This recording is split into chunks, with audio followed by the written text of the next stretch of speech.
a while ago, I saw something that suggested that slow living could be toxic. And at first, I was like, no, like we can all slow down. It's good to slow down. It's good to live a slower life. And it just sat a little bit uncomfortable with me, and it kept making me think about whether there is actually a toxic side to slow living. And then I remembered back to a couple years ago, my husband and I had the opportunity to move and intentionally live a slower life. And so we made the change. We moved to a different province and we slowed down. But then I found myself in this desire to slow down. I found myself stepping into perfectionism. And I found myself stepping into this idea of what I had seen slow living portrayed as. And I found myself trying to do it perfectly.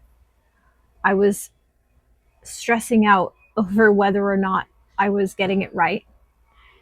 And then I started to sense this feeling of entitlement within me of I've worked really hard to slow things down. We've made sacrifices to make this happen. And yet I'm not feeling peaceful. I'm not feeling restful.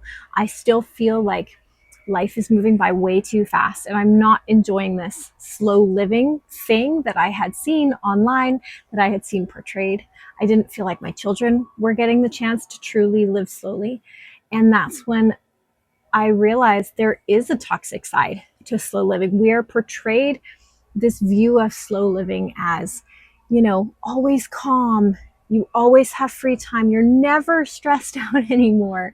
And anybody who has kids knows that that is, I think, literally impossible because there is so much to do and there is short tempers. There is different thoughts and feelings. There's just different everything. Every day is different. And it's really easy to fall into this mindset of what slow living actually looks like. So I was finding myself striving for this perfectionistic portrayal of slow living that honestly is an impossible standard to meet. My nervous system was not keeping up.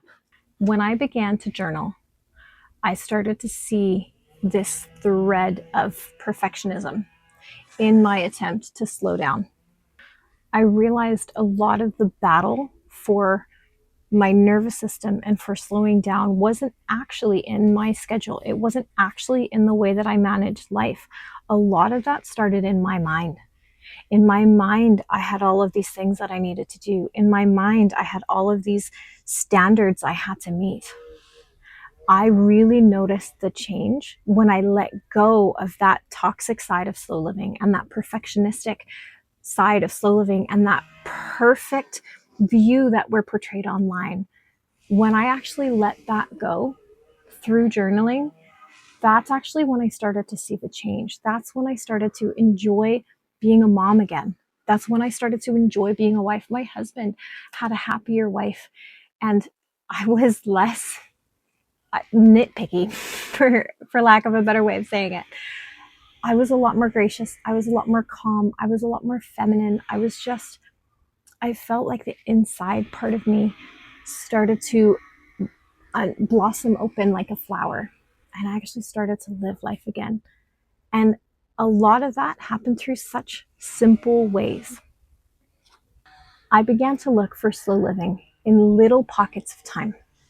As I stated in another video, I started to drink my coffee hot.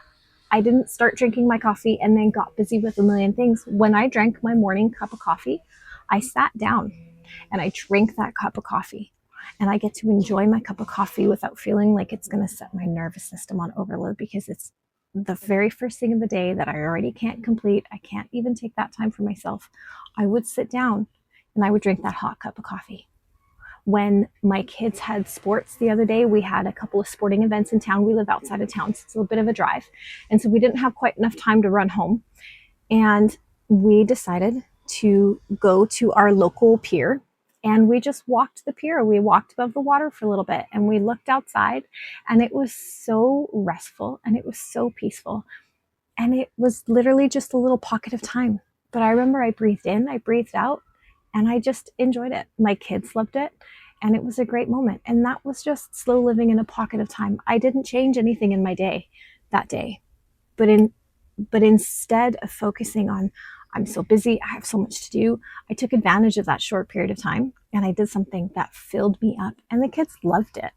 So if you're feeling like slow living is toxic, like it's too much, like you can't keep up, and like it's just one more thing for you to get wrong, I encourage you to journal through that and to find ways in your day where slow living can be imperfect and yet so beautiful. Find those little pockets of time to drink a drink that you love, to sit down, even if you just read one or two paragraphs of the book, but to sit down and just read that, or to sit in the sun, or to take a minute to write in a gratitude journal. I can tell you, if you start a gratitude journal, write down 3 things you're thankful for every day, your life will start to change. So here's the thing. I believe slow living can change your life. I believe it can change your children's lives. I really do. But you have to let it. Stop leaning into the toxic side, the perfect side, the ascetic side of slow living, and start adopting the principles where you slow yourself down, where you slow your children down. Find those pockets in your day and write down in the comments where you have found your pocket of slow living for today, or where you plan to find it this week.